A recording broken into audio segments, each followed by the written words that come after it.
a sua Bíblia na primeira carta de Pedro, capítulo 1. Nós vamos ler hoje do versículo de número 17 até o versículo de número 21.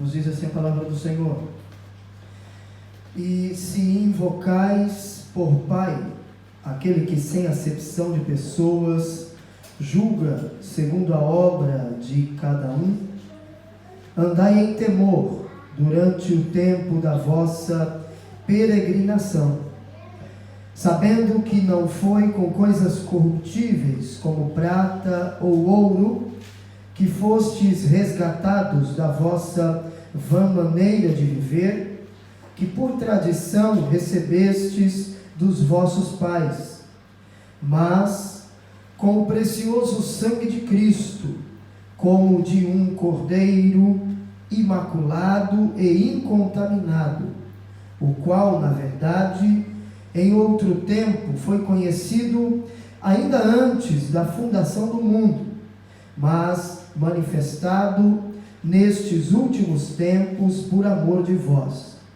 E por ele credes em Deus, que o ressuscitou dos mortos e lhe deu glória, para que a vossa fé e esperança estivessem em Deus. Podeis assentar?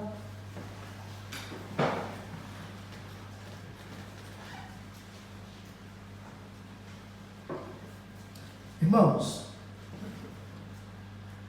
o apóstolo Pedro, ele passa agora da santidade dos salvos para tratar sobre a reverência que eles devem prestar a Deus. Nós vamos falar sobre o temor. Os salvos devem viver com temor. Agora, perceba que o texto, ele vai nos mostrar algumas coisas interessantes, porque vai falar sobre um julgamento, vai mostrar que o mesmo Deus que nós chamamos de Pai, ele será também juiz. O mesmo Deus que é Pai, ele é também juiz. Nós falamos na última semana, somos filhos da obediência. Fomos chamados para a obediência à palavra de Deus, aos princípios divinos. Então, como filhos da obediência, traz sobre as nossas vidas um peso de responsabilidade muito grande. Porque não é porque hoje nós somos filhos da obediência que nós estamos imunes ao julgamento de Deus. Não é porque nós somos filhos de Deus que nós vamos viver desordenadamente. Existe um padrão a ser vivido, existe um padrão estabelecido por Deus em sua palavra para aqueles que foram chamados por Deus, para aqueles que são filhos de Deus. Logo, quando nós olhamos para a Bíblia, nós vemos o apóstolo Pedro nos mostrar que um dia nós estaremos diante desse juiz para prestar contas de tudo que nós fizemos em vida, quer sejam coisas boas, quer sejam coisas ruins. Um dia todos nós estaremos ante o tribunal de Cristo, e todas as nossas obras serão colocadas diante de Deus. Tudo aquilo que nós fizemos será colocado diante de Deus. Agora, veja que Pedro vai dizer no versículo 17, Pedro vai falar sobre esse julgamento no versículo 17. E sobre esse julgamento, nós precisamos observar alguns pontos aqui. Primeiro, Pedro fala sobre o juiz. O juiz. O mesmo Deus que é Pai, é o mesmo Deus que julga. Não há uma incompatibilidade entre a paternidade divina e a justiça divina. O fato de chamarmos Deus de Pai não nos dá o direito de nos amoldarmos segundo as paixões mundanas. E o que eu acho interessante deste Deus é que a Bíblia vai dizer que Ele é insubornável. Não adianta nós dizermos assim: eu vivi a minha vida inteira fiel a Deus, então um pecado aqui Deus releva, não há necessidade de confessá-lo. Não. Deus não se encanta com essas coisas. Anos de obediência não compram uma hora de desobediência. Nós precisamos viver em obediência a Deus e a sua palavra durante todo o tempo da nossa vida. Veja o que a Bíblia vai nos dizer em Deuteronômio, lá em Deuteronômio capítulo 10. Deuteronômio capítulo 10, o versículo 17 nos diz assim: pois o Senhor vosso Deus é o Deus dos deuses e o Senhor dos senhores, o Deus grande, poderoso e terrível, que não faz acepção de pessoas, nem aceita recompensas. Duas coisas que Moisés escreve neste capítulo 10 a respeito de Deus, que ele não faz acepção de pessoas. Ou seja, Deus usa a mesma balança para pesar o rico e o pobre. Deus usa a mesma balança para pesar o doutor e o indouto. Deus usa a mesma balança para pesar o que sabe e o que não sabe. Deus usa a mesma balança. Deus não faz acepção de pessoas. A balança de Deus é justa. Deus não aceita recompensa. E quando eu olho esse texto, a gente é levado, a nossa mente é levada, muitas vezes, às autoridades do nosso país, do Brasil. E que muitas vezes elas são subornadas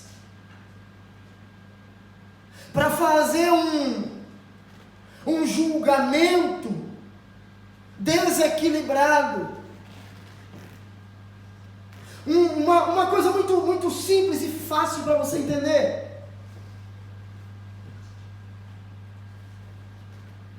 Fala-se muito no Brasil, o camarada é parado no trânsito, numa blitz, e aí o policial vem pedir a carteira de habilitação, o documento do carro, e já tem pessoas que dizem assim: dá o documento do carro com uma nota de R$100, de R$50 dentro, que você vai embora. Julgamento desproporcional, julgamento ilegal. Com Deus não funciona. Senhor, olha, eu vou viver uma vida piedosa para que o Senhor me dê liberdade para pecar. Eu sou dizimista. Então, porque eu sou dizimista, eu posso fazer o que eu quiser dentro da igreja. Porque eu sou contribuinte. Isso não muda o julgamento de Deus. Não compra Deus. A Bíblia diz que Deus não faz acepção de pessoas e não aceita recompensa. Paulo vai dizer na carta aos Romanos, capítulo 2, versículo 11, que Deus não faz acepção de pessoas. Ele julga todos por igual. Pode ter 50 anos de crente, como pode ter 50 dias de crente.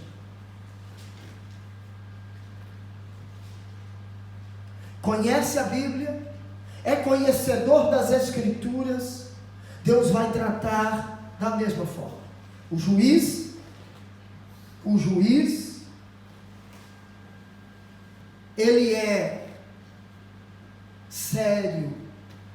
Agora, Pedro vai falar do caráter desse juiz que nós falamos. Ele não faz acepção de pessoas. O seu julgamento é imparcial. Pode ter muito como pode ter pouco dinheiro. Para Deus é a mesma coisa. O homem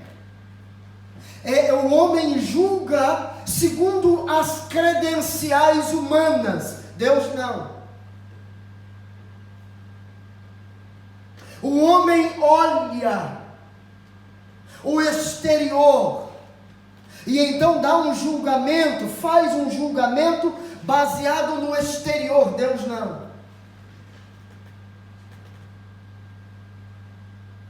O fundamento, a base humana para executar um julgamento é insuficiente, é irreal, é enganosa. Mas o que Deus usa para julgar é reto,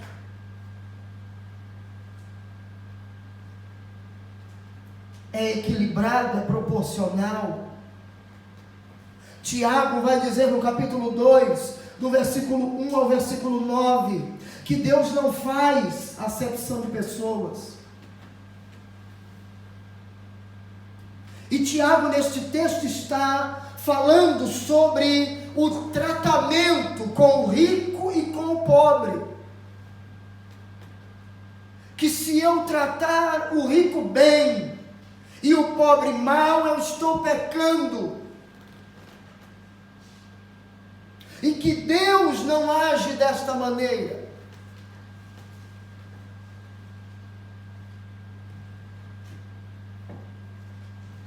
Judeu ou gentil, diante de Deus é a mesma coisa. Serão julgados da mesma maneira, pela mesma balança. Escravo ou senhor.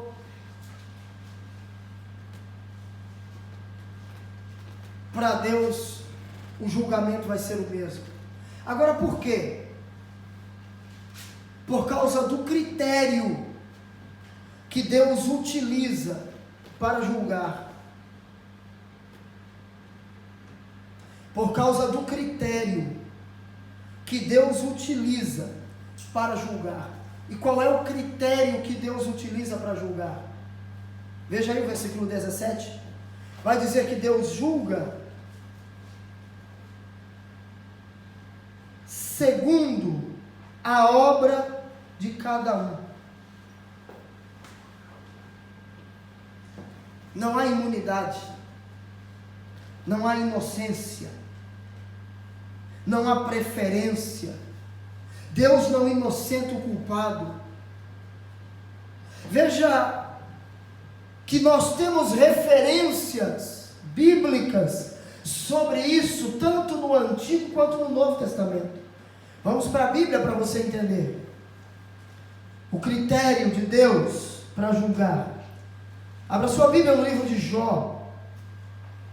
Jó capítulo 34, versículo 11, vai nos dizer assim: porque segundo a obra do homem ele lhe paga, e faz que cada um ache segundo o seu caminho.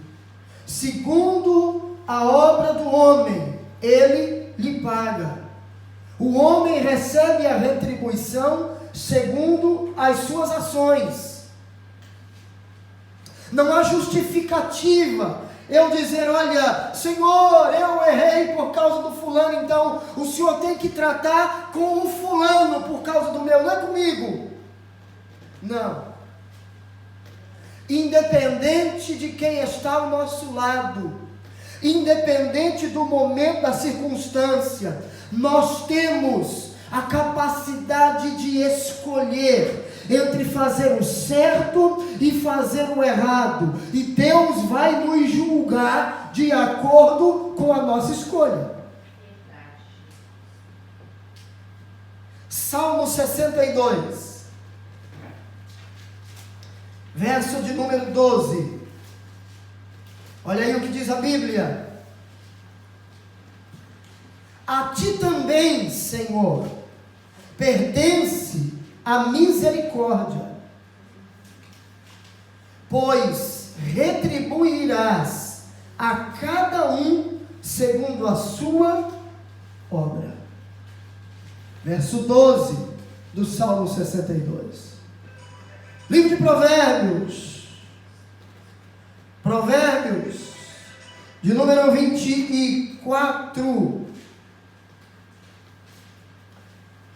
Provérbios de número 24 e o verso 12, vai dizer assim: se disseres, eis que o não sabemos, porventura aquele que pondera os corações não o considerará? E aquele que atenta à tua alma não o saberá? Não pagará ele ao homem conforme a sua obra? Veja ainda, Jeremias 17. Jeremias 17, versículo de número 10.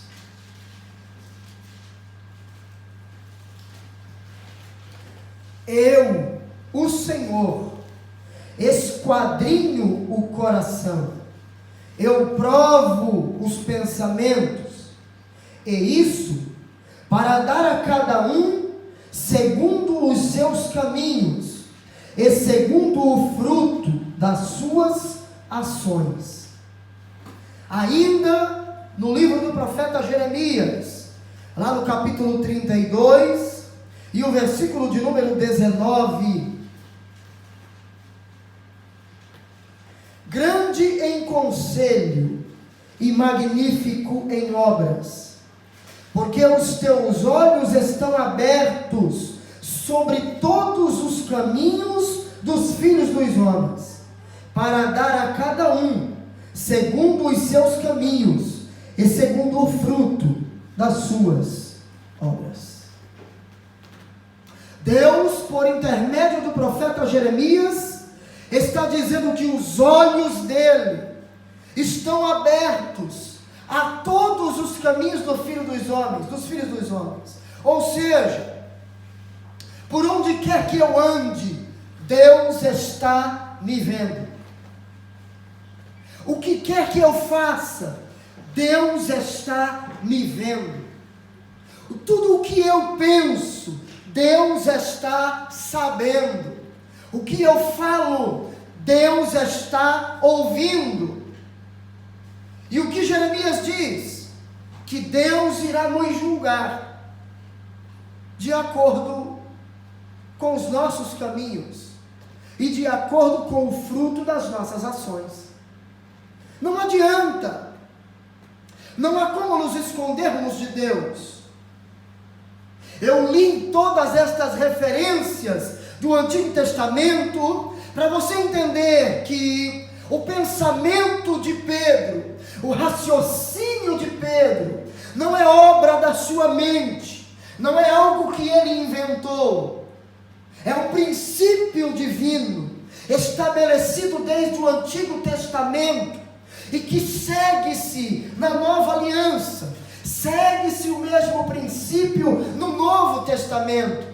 Há quem pense que porque estamos vivendo na dispensação da graça, todas estas coisas caíram no esquecimento, Deus não vai nos julgar, mas o Novo Testamento também traz referências sobre isso. Deus vai nos julgar segundo as nossas ações. Veja Mateus, capítulo 16, versículo 27. Porque o Filho do Homem virá na glória de seu Pai com os seus anjos, e então dará a cada um segundo as suas obras. Veja a primeira carta de Paulo aos Coríntios, capítulo de número 3. Primeira carta de Paulo aos Coríntios, capítulo de número 3, e o versículo de número 8.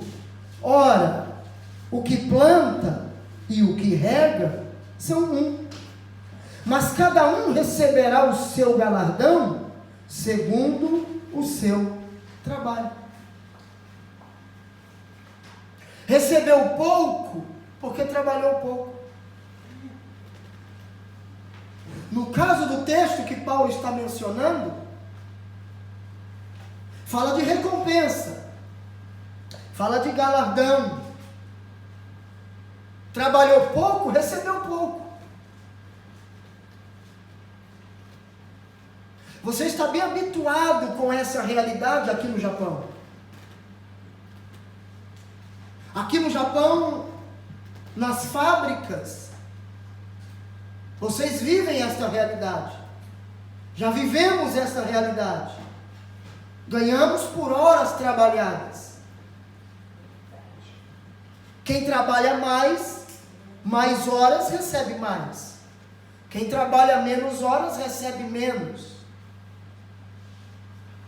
E quem não trabalha não recebe nada. Com Deus não é diferente. A Bíblia diz que as nossas obras serão colocadas no fogo. O que sobrar vai nos dar galardão. O que for queimado não nos dará galardão nenhum. E quando falamos de julgamento, a igreja passará por este julgamento. Este julgamento dar-se-á logo após o arrebatamento da igreja, antes de adentrarmos para as bodas do Cordeiro. Mas veja bem, porque o livro do Apocalipse ainda fala sobre isso. Lá no capítulo 2, Livro do Apocalipse, capítulo 2, e o versículo de número 23, aqui, um julgamento por uma má conduta. Veja o texto: e ferirei de morte a seus filhos, e todas as igrejas saberão que eu sou aquele que sonda as mentes e os corações, e darei a cada um de vós segundo as vossas obras. Este versículo está inserido na carta escrita à igreja a Tiatira, a quarta carta das 7 escritas às igrejas da Ásia. Recompensa segundo as obras. Capítulo 20 e o versículo de número 12, ainda do Apocalipse.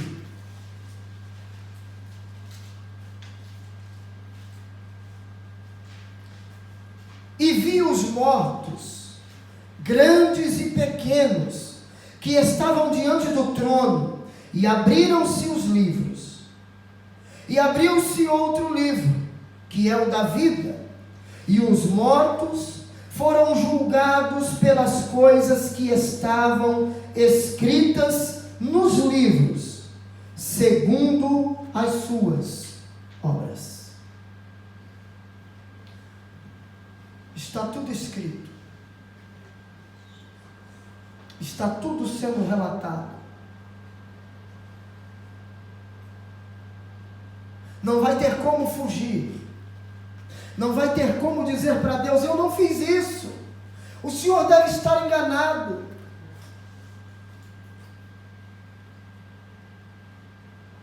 Porque Deus não erra, porque Deus não se engana. O seu julgamento, o seu juízo é justo. A balança de Deus é equilibrada. A balança de Deus não pesa nem para um lado nem para o outro. A balança de Deus é justa. Deus não tem o culpado por inocente. Veja ainda,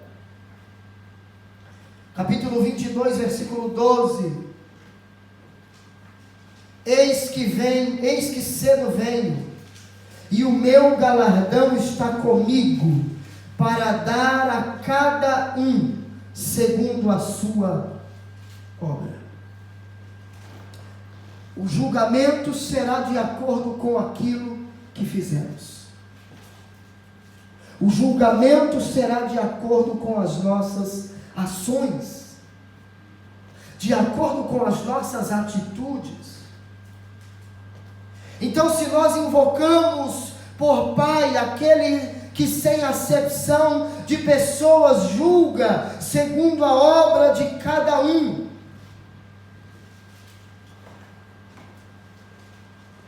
nós precisamos andar em temor. Agora perceba que o temor que a Bíblia diz aqui é respeito, é reverência, e não aquela sensação doentia de medo por um castigo divino. Eu preciso entender uma coisa, que nós fomos alcançados por Deus e pela sua graça, e se nascemos de novo, se vivemos uma vida que caracteriza com alguém que nasceu de novo, nós não precisamos mais ter medo de Deus. Nós temos que temer a Deus com o sentido de reverenciá-lo como Deus, de entender que Deus nos ama. É isso que Paulo diz quando ele escreve o capítulo 5 da sua carta aos Romanos, e ele diz: olha, sendo pois justificados pela fé, temos paz com Deus. Temos paz. Agora podemos dobrar o nosso joelho e orar a Deus e tendo a certeza de que não estamos mais debaixo de juízo, não estamos mais debaixo de condenação, porque ele escreve aos Romanos no capítulo 8 e diz que agora nenhuma condenação há para os que estão em Cristo Jesus, que não andam mais segundo a carne, mas agora andam segundo o Espírito. Não há condenação. Paulo vai dizer na carta aos Gálatas que quem vive uma vida no Espírito, e ele então cita o fruto do Espírito, e ele diz: contra estas coisas não há lei, ou seja, não há condenação para quem vive uma vida segundo o Espírito, segundo a direção do Espírito. E eu preciso entender uma coisa, que viver a vida segundo o Espírito não é você andar pulando e falando em línguas por todo canto que você está, mas uma vida direcionada pelo Espírito de Deus nos leva a viver uma vida de santidade, nos leva a viver uma vida pautada pela palavra de Deus, sendo convencidos por Deus do pecado, da justiça e do juízo. Logo, nós então vivemos para Deus, rejeitamos tudo aquilo que nos distancia de Deus, rejeitamos tudo aquilo que nos afasta de Deus. E aquele que nasceu de novo, ele não consegue viver no pecado. Ele não consegue viver no pecado. Aquele que nasceu de novo, um dia ele pode até tropeçar, mas ele não fica prostrado. Ele levanta. Ele pede perdão a Deus. Ele não desiste da vida. Ele não abandona Jesus. Ele segue firme, olhando para o alvo, olhando para Jesus, que é o autor e o consumador da nossa fé. João escreve isso e ele diz: filhinhos, eu escrevi estas coisas para que vocês não pequem, mas se pecar, temos um advogado diante de Deus. A Bíblia foi escrita para nos dar direção, para nos dar um norte, é a nossa bússola, é ela que nos encaminha para chegarmos à presença de Deus, para glorificá-lo, para adorá-lo, para que a nossa vida glorifique a Deus. O nosso viver nesta terra precisa glorificar a Deus. Como igreja, nós precisamos viver como sal desta terra e como luz deste mundo. Nós não podemos compactuar com as obras infrutuosas das trevas. Mas veja, porque primeiro Pedro fala sobre o julgamento de Deus. Devemos reverenciar a Deus por causa do seu julgamento. Segundo, por causa da redenção de Cristo. Veja aí o versículo 18.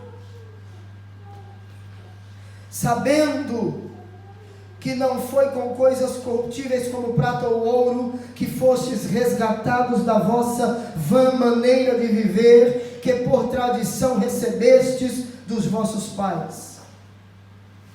A redenção de Cristo. Irmãos, a Bíblia de Gênesis ao Apocalipse tem como tema central Cristo. A Bíblia de Gênesis ao Apocalipse tem como tema central a morte vicária de Cristo na cruz do Calvário, o sangue de Jesus Cristo derramado na cruz do Calvário. No Antigo Testamento, o sangue de Jesus, ele é prefigurado pelo derramamento de sangue dos animais sacrificados. Cada animal sacrificado no Antigo Testamento apontava para um sacrifício perfeito feito o sacrifício de Cristo. No Novo Testamento, não é mais o sangue de animais que é derramado, mas o sangue do próprio Cristo, que é derramado para a nossa redenção. Nós não somos reconciliados com Deus por aquilo que nós fazemos. Nós não somos reconciliados com Deus por nossas obras, por nossos méritos ou por nossa religiosidade. Nós somos reconciliados com Deus pelo sangue de Cristo que foi derramado na cruz do Calvário. O homem não tem condição de salvar-se a si mesmo.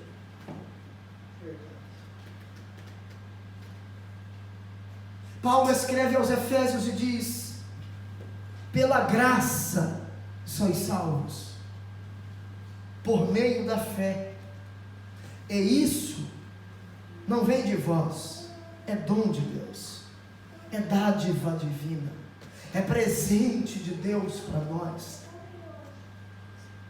Agora, a palavra grega para redenção, ela nos remete à instituição da escravatura no antigo Império Romano. E todas as igrejas do primeiro século, elas tinham 3 tipos de membros no seio da igreja. Todas as igrejas tinham 3 tipos de membros: os escravos, os homens livres e os homens libertados. Os escravos, os homens livres e os homens libertados. Agora, como que uma pessoa se tornava escrava naqueles dias? A pessoa se tornava escrava naqueles dias de várias formas: por causa de guerra, ou por causa de falência financeira, ou por causa de vender-se a si mesmo, ou porque eram vendidos por seus pais, ou porque já nasciam escravos. E um escravo, para obter a redenção, a libertação, ele poderia obter essa libertação de 2 maneiras. Ele poderia obter essa libertação por um tempo de serviço, ou, era a causa mais costumeira, mediante o pagamento de um preço de resgate. Agora tem um detalhe: esse preço deveria ser pago por outra pessoa. Alguém vinha, por exemplo, o Mateus era um escravo, então eu vou e pago o preço pela libertação do Mateus.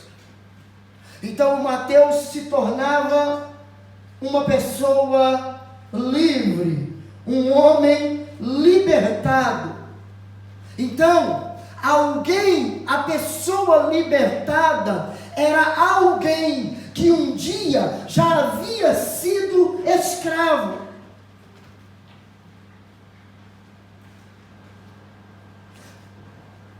Nós estávamos nessa condição. Nós éramos escravos. Nós estávamos aprisionados. E então Cristo pagou o preço do nosso resgate. E a Bíblia vai nos dizer que a cédula que era contra nós, Ele rasgou, Ele encravou-a na cruz. Você pode dizer hoje com propriedade, com autoridade, com toda certeza: você é livre, você é um homem e uma uma mulher que foi libertada. O preço da nossa redenção, do nosso resgate, foi pago por Jesus na cruz do Calvário. E Pedro vai falar sobre o preço desse resgate, aí na parte A do versículo 18, sabendo que não foi com coisas corruptíveis, como prata ou ouro. O preço do resgate não foi prata, não foi ouro, embora sejam materiais preciosos, sejam nobres e duráveis. A prata, tanto a prata quanto ao ouro, com o tempo, elas iriam se desgastar e corromper-se.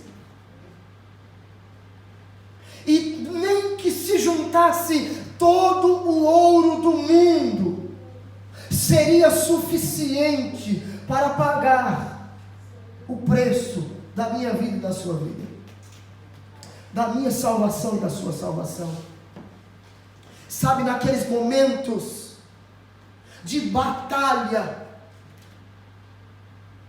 que o diabo se apresenta diante das nossas vidas para dizer que você e eu não valemos nada, diga para ele que você vale muito, você vale preço de sangue. Quando você pensar, eu não valho nada, eu não tenho valor, a minha vida não tem valor, olhe para a cruz de Cristo, que você vai encontrar o preço da sua alma, você vai encontrar o preço pela sua vida. Pare com esse discurso de que você não tem valor, de que a sua vida não tem valor. Se a sua vida não tivesse valor nenhum, Jesus não teria morrido na cruz do Calvário para salvá-lo. Nossa vida custou preço de sangue.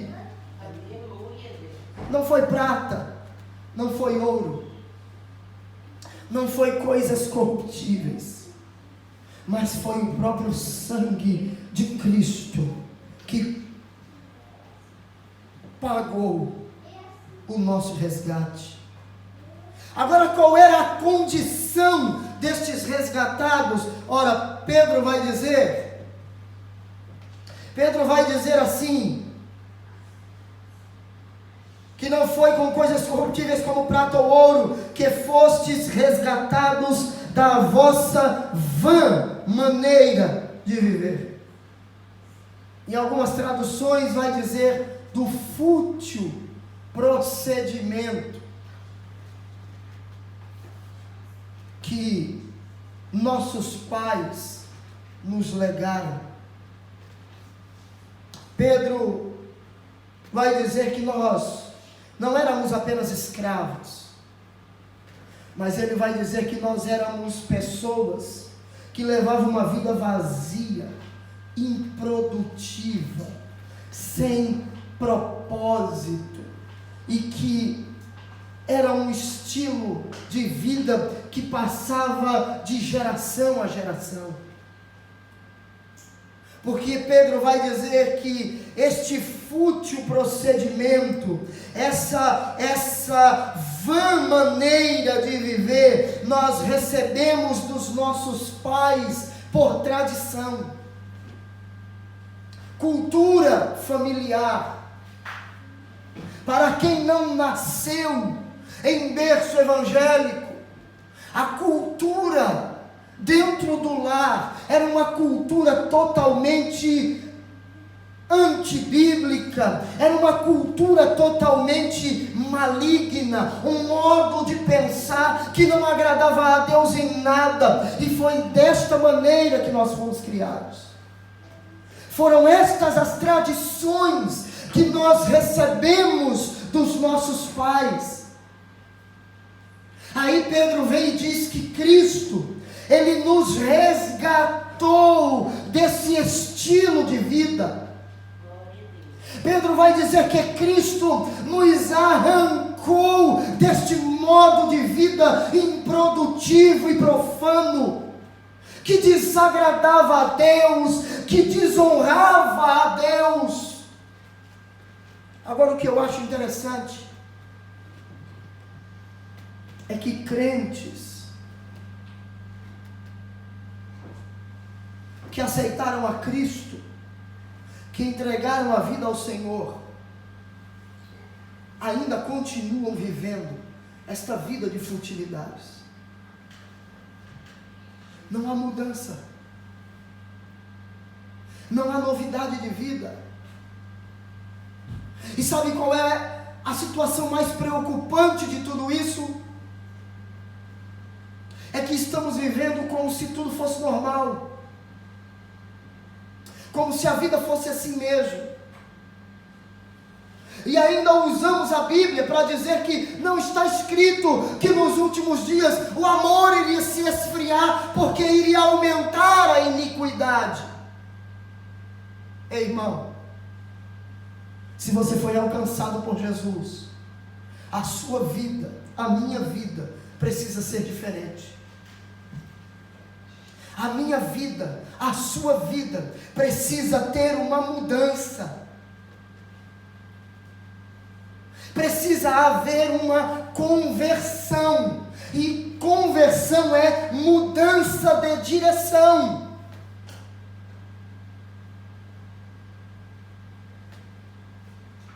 Eu estava indo em uma direção, mas eu estava indo em uma direção errada. Agora não, agora Cristo me alcançou e me indicou que a estrada é para o outro lado, a estrada correta. Então eu faço uma conversão e mudo de direção. É isso que a palavra conversão quer nos dizer, e é isso que Pedro está dizendo. Nós fomos resgatados do modo fútil que vivemos durante todo o tempo da nossa vida e que por tradição recebemos dos nossos pais. Agora Cristo nos alcançou, e porque Ele nos alcançou e pagou o preço do nosso resgate, agora eu preciso viver uma vida diferente. Eu não posso mais viver a mesma vida, eu não posso mais viver da mesma forma, eu não posso mais viver da mesma maneira, falar as mesmas coisas, ter as mesmas atitudes. Precisa haver uma mudança de vida. Entra ano e sai ano e a vida dos crentes vive da mesma maneira. Por quê? Por falta de compreensão das Escrituras. É impossível uma igreja que tem uma palavra genuína, verdadeira, o crente que se alimenta da genuína palavra de Deus, não haver mudança na sua vida. É impossível. Porque a palavra de Deus, ela tem esse poder. O escritor da epístola aos Hebreus diz que ela é viva e ela é eficaz.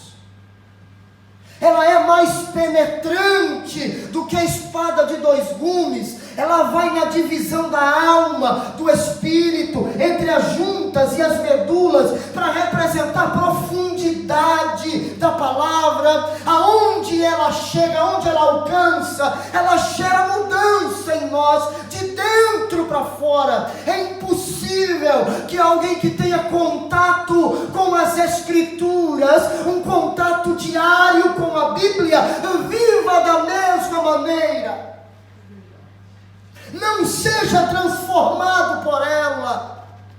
Aleluia, aleluia. Se isso estiver acontecendo na sua vida, algo está errado, irmão. Algo está errado.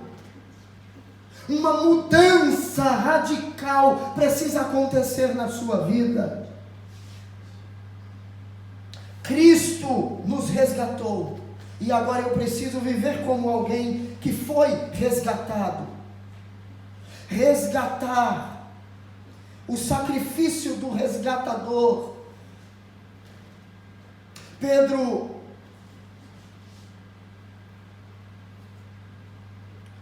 Pedro não lembra os seus leitores apenas de quem eles eram, mas ele também traz à memória o que Cristo fez por eles.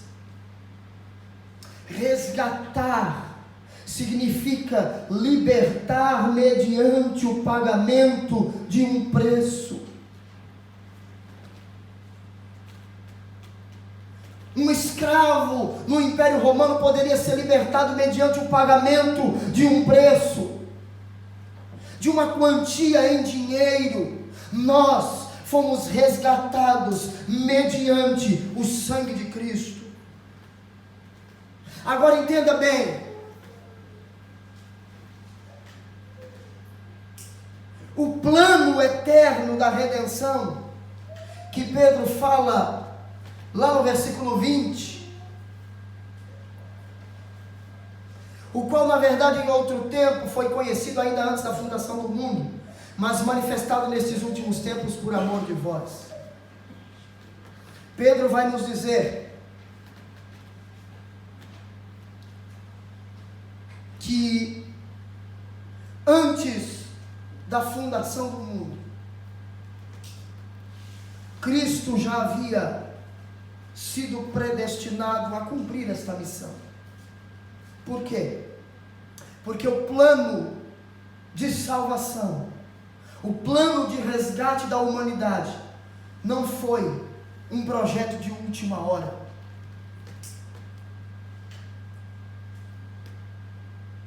Cristo se entregar na cruz do Calvário não foi uma decisão de última hora. Não foi algo que Deus planejou por causa da queda de Adão e Eva. Adão e Eva caíram, então agora vamos bolar um plano para salvar a humanidade. Não. A Bíblia nos diz, no texto que lemos, no versículo 19 e 20 vai nos dizer assim: mas com o precioso sangue de Cristo, como de um cordeiro imaculado e incontaminado, o qual na verdade em outro tempo foi conhecido, ainda antes da fundação do mundo. Antes da fundação do mundo, o plano da redenção da humanidade já estava pronto. O Cordeiro de Deus já havia sido morto. O projeto já estava pronto, o plano já estava pronto. Simplesmente Deus o colocou em execução. Ninguém pega Deus de surpresa. Deus não é pego de surpresa. A obra da salvação não é um truque de um mágico. O plano da redenção da humanidade não foi numa manhã, num estalar de dedos, de uma ideia brilhante de Deus para resgatar a humanidade. Não, foi algo projetado antes da fundação do mundo. E tem mais uma coisa: antes de Deus ser criador, a Bíblia o apresenta como resgatador. Porque se a Bíblia diz que o plano, que na verdade o sangue de Cristo, o qual na verdade em outro tempo foi conhecido, ainda antes da fundação do mundo, então o plano de redenção foi feito por Deus, preparado por Deus antes dele criar o mundo. Antes de criador, ele foi resgatador.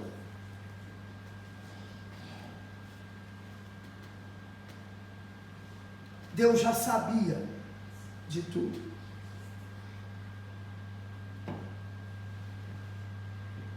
Deus, ele está sempre à frente,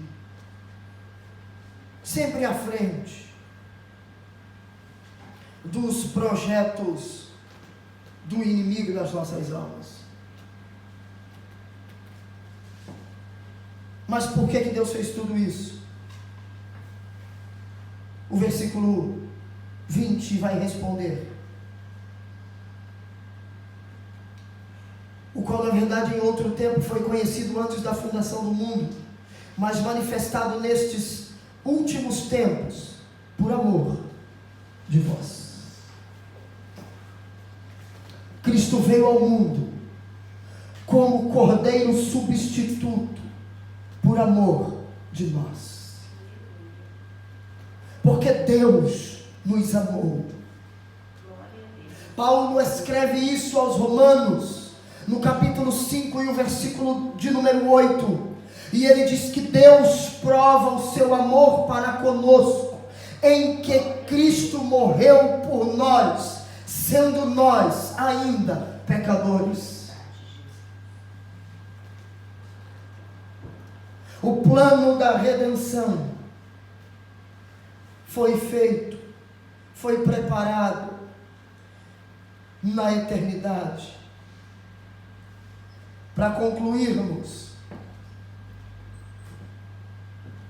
porque é que a reverência a Deus deve ser observada por causa do julgamento, por causa do resgate de Cristo e por causa da fé em Deus. Nós temos motivos de sobra para depositarmos confiança em Deus. A Bíblia vai dizer no versículo 21: e por ele credes em Deus, que o ressuscitou dos mortos e lhe deu glória, para que a vossa fé e esperança estivessem em Deus. A obra vitoriosa de Cristo nos dá confiança, nos dá segurança para colocarmos a nossa fé em Deus. Ele nos salvou, e assim como Cristo ressuscitou dentre os mortos, um dia nós seremos ressuscitados. E se não partirmos desta terra até o arrebatamento, se estivermos aqui vivos para o arrebatamento, seremos transformados e estaremos com o Senhor nas nuvens, estaremos com o Senhor no céu, estaremos com o Senhor na eternidade. Precisamos ter esta confiança, precisamos depositar a nossa fé em Deus com total e segura confiança, sabendo que este plano, este projeto não foi obra do acaso, foi arquitetado e planejado por Deus antes da fundação do mundo e colocado em execução após a queda de Adão. Deus colocou em execução o seu plano. A queda de Adão, vou mais longe, fazia parte do plano, fazia parte do projeto. Se Deus sabia que ele iria cair, fazia parte do plano, para que essa redenção nos alcançasse. Hoje podemos glorificar a Deus, hoje podemos louvar a Deus, hoje podemos bendizer a Deus por aquilo que Ele fez por nós. Amém? Fica de pé, por favor.